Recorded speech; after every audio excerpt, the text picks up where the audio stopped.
Hello guys, big day today, big news, as I am doing what gaming YouTubers do when they want to set money on fire. I am starting an esport team, and that team will be competing in the Trackmania World Tour, and hopefully the Trackmania World Cup later this year.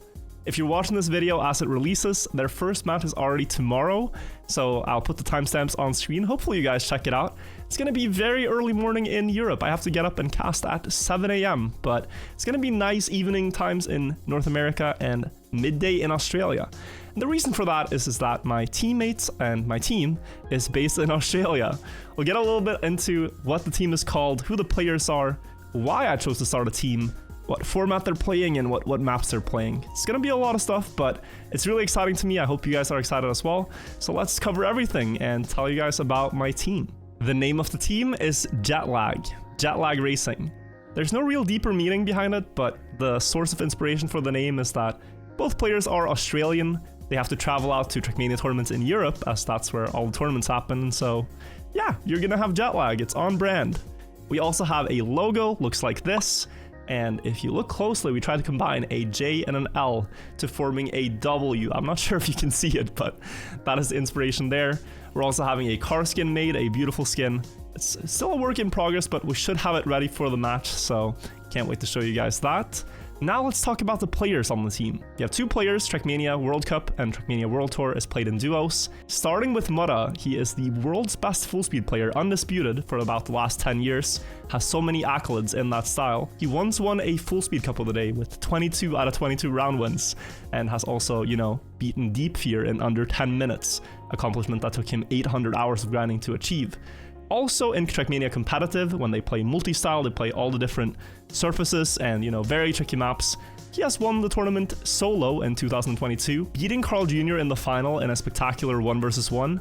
He also later won that tournament when it was duos in 2023 with Soldier as his teammate. He's taken on the challenge of learning how to play with a steering wheel, and still, after changing input device, is one of the best in the world, as he showed at Red Bull, where he got top 8 on this new device that he's still getting used to. Mudda is overall such a meticulous player. He really sits down, studies the maps in detail, figures out every little part and how to improve, and then puts it all together, and is a formidable opponent. Joining him on the team is Bren. As most of you guys know, Bren won Deep Dip 1 and Deep Dip 2. He was the first person to climb up both towers, but somehow those accomplishments are more well known than the fact that he won the World Cup in 2023. Bren is the 2023 World Champion together with Otak in the duo format, so this guy is already one of the best in the world. Bren has so much experience in playing Trackmania obstacle maps. He has done that for about 10 years, dating all the way back to like 2015, and that is why he's so good at these Trackmania competitive maps.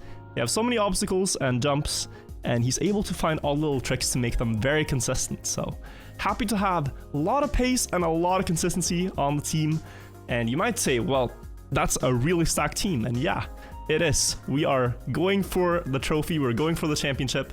We want to have players of this caliber to make that happen, and hopefully a team that you guys can root for. I've been casting Trackmania competitive for a long time, and I've always really enjoyed it myself, but I've found it very hard to introduce to new people because they don't know the players that are driving that well, and so they don't really care about who places where because it's all unfamiliar names to them. What I want to do with Jetlag and with Mudda and Bren is make a lot of content, both about the league, but also just Trackmania in general, and get you guys more familiar with what it takes to play at that level, how much they study the tracks, how much they refine their times, the hunting that goes on, the innovation, and also just, their general skill levels compared to me. Like, I think I'm a pretty good player, but if we do some challenges with Mudda and Bren, you're quickly gonna see just the level difference here of like Trackmania Grandmaster versus Super Grandmaster. So I want to show you guys a little bit more of this competitive world with this team, and hopefully we're able to do that. Hopefully you want to join the journey and watch the games.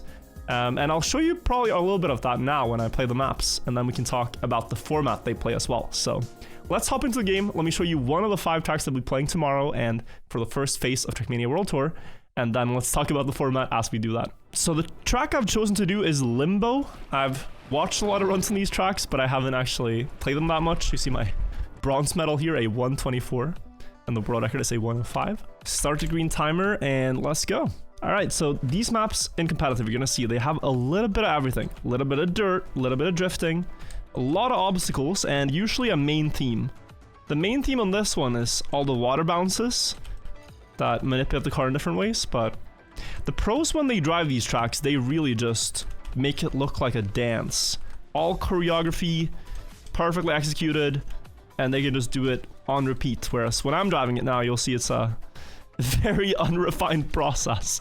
It's a little bit all over the place. But that makes you appreciate the level a lot more. So this track is so nice though when it flows. You drift around here, you try to build up speed, so you get 4th gear before this, drive down, and then jump up over here. And now look at this, guys. You have a water bounce, turn around, get the reactor, and keep driving. But a little bit smoother than what I did is what you want to have it. And I go around the hole, catch the booster, jump up into the bobsleigh. I missed it, but that's okay. There, it sort of bounces you out onto the road, and I have to release because you have wet tires again. So you release through here, land back down, carry speed, and you flip to the finish. You can flip over like this, but there's also a risky strategy to flip under the bar. I'm gonna show you guys the world record here as well by Epos, at least the publicly known world record. Some people practice in secret. And you'll see what I mean. But yeah, the format they're playing. So there's 3 regions. My team is playing in the Australia, Pacific, Asia region. There's also a North American region and a European region. In each region, the teams compete against each other and try to score points over the course of a season. And the teams with the most points from each region auto-qualify to the World Cup. There's going to be 4 spots in the World Cup. And so we are vying for getting the Australian qualification spot. There's also one just for the best team overall, I believe, from either region. But yeah, it's going to be really, really tough to get through, especially in Europe. But that doesn't mean we're going to be like isolated from the other regions, because there's global tournaments happening after each split. So in the summer, there's going to be a global tournament where we get to play against all the other teams, and we're going to try to show that we are the best there. I hope we are. We'll have to put in the time to become that. And there's also other global Trackmania major tournaments that are happening throughout the year. I can't really leak what I know about that, but there's going to be some, so that's really exciting. We'll try to play there too. My own role on the team is going to be sort of a, well, caster and, you know, presenting the team first and foremost, but I might also be, you know, helping with pick and bans, for example, looking at stats of what the players should try to aim for. And maybe, you know, I have a bit of a khaki mind, so on the tracks, if I notice any details that might save us time, I'll relay that to the players. But actually coaching them is not really necessary, because they are so good at Trackmania that they can really figure out the paths themselves, and that's not something I need to do. But yeah, just being there and being like a supporting voice could be good anyway. We're not playing Reunion. This is the first of the 5 maps. I don't think we're going to do all the maps, but I just want to give you a little clue into what's going on here. And this map also nicely has all these signs on the wall, so it sort of describes all the different outcomes that you can have in a match. You will typically have blue team versus red team, and you play till 10 points. An outcome like this, where blue gets first and third, gives 2 points to your team and 1 to the opponent team. If you get both players first and second and the others have 3 and 4, you get 3 points that round and the opponent 0.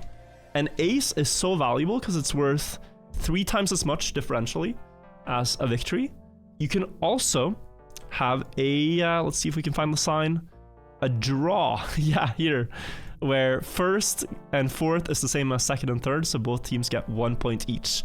And as you play more and more rounds here, the points will stack up, and the first team to get 10 wins that map, and then you play until a team has won 3 maps, I believe. So yeah, first to 10.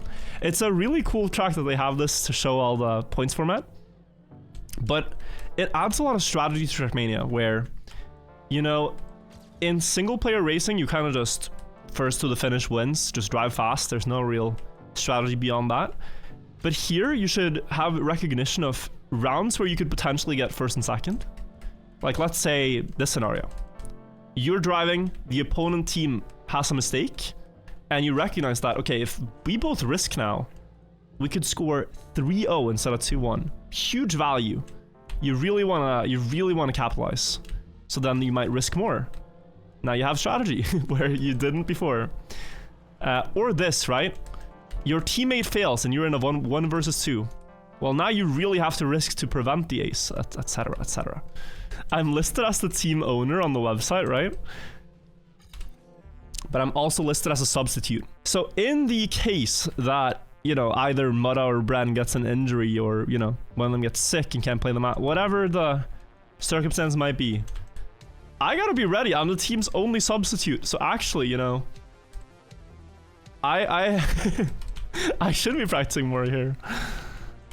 I haven't accounted for the fact that this could actually happen, but yeah, come to think of it, I am a sub. For now, I'll remain a caster, but let's spectate Jetlag here, one of our opponents, and the others as well in view. Just so clean, barely avoiding 4th gear because it was faster there. Driving on the outside, down the hill. Small drift tap, and then the wood takes them around both corners with a lot more speed than I had. Low airtime, and they're gonna use icy tires here for sure to get a sharper drift around. So nicely done. Also 4th gear here, no issues. Whew. Up on the left side, yeah. Drifting into this is smarter. And turnaround. Ooh, what a turnaround by Jetlag. Just at the tip of the checkpoint. The other's still faster though. It means it's gonna have a good end here. Yeah, earlier to the corner, earlier to this corner. Now catching up onto the plastic. And then last turn. Different lines. Marthley with the current record. But yeah, it's showtime tomorrow. Hope to see you. The match times are going to be on screen. Please watch. Late night North America, very early morning, or late night Europe, and about midday Australia. Hope to see you guys there. Thank you for watching. Let me know in the comments if you're excited or not. And let's go, Team JL, Jetlag. Let's go. Let's do this. I'm hyped, guys. I'll see you there for the first match. Bye-bye. Take care.